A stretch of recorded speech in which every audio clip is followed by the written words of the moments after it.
May alaala na biglang sumusulpot, mga batang walang pakialam sa putik.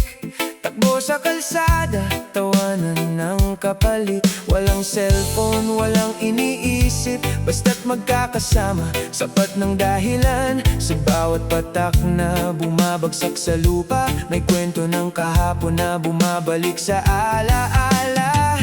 At ngayon habang nakatanaw sa bintana, may hawak na tasa, tahimik na nakangiti.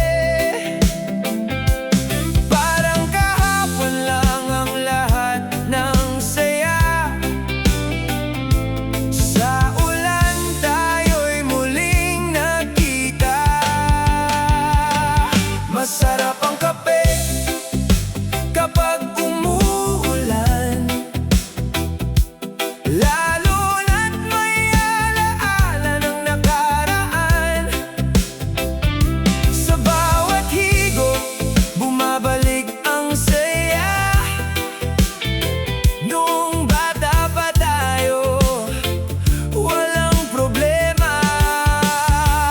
Masarap ang kape kapag malamig ang hangin, habang ang ulan ay patuloy na dumarampi. Kung pwede lang sana, balikan ang kahapon, makilaro sa ulan kasama ang mga kaibigan ko. Tsinelas sa paa, basang-basa ang damit, takbuhan sa kalsada hanggang gabi ang langit. Uwi na kayo, sigaw mula sa bahay, pero tawanan pa rin. Ayaw pang tumigil, may tansan na laruan, may papel na bangka sa agos ng ulan, palutang-lutang sa kalsada. Simple lang ang mundo noong mga bata, pero parang noon kumpleto na ang saya.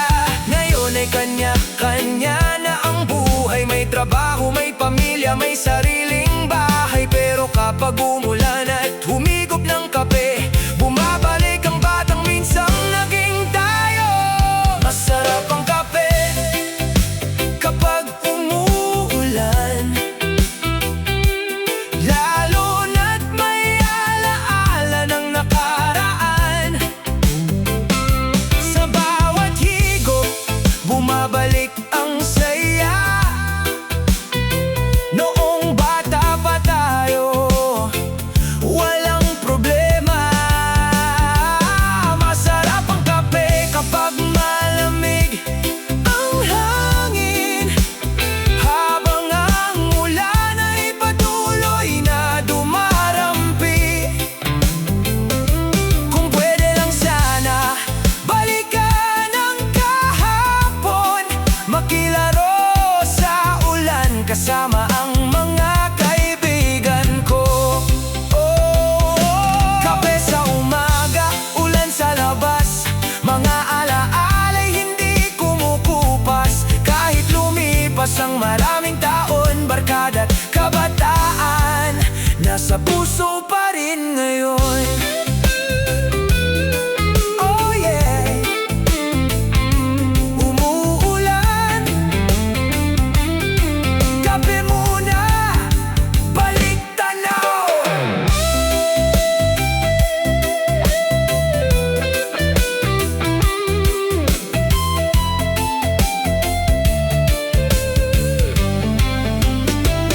Masarap ang kape kapag umuulan,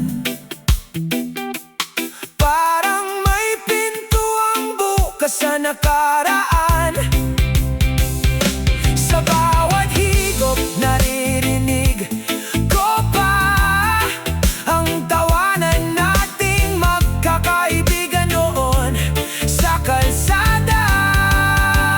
Masarap ang kape habang umuulan, kahit nagbago na ang ating mga buhay. At kung sakaling umulan bukas, kape tayo at alalahanin ang kahapon nating kay sarap. Oh, umuulan na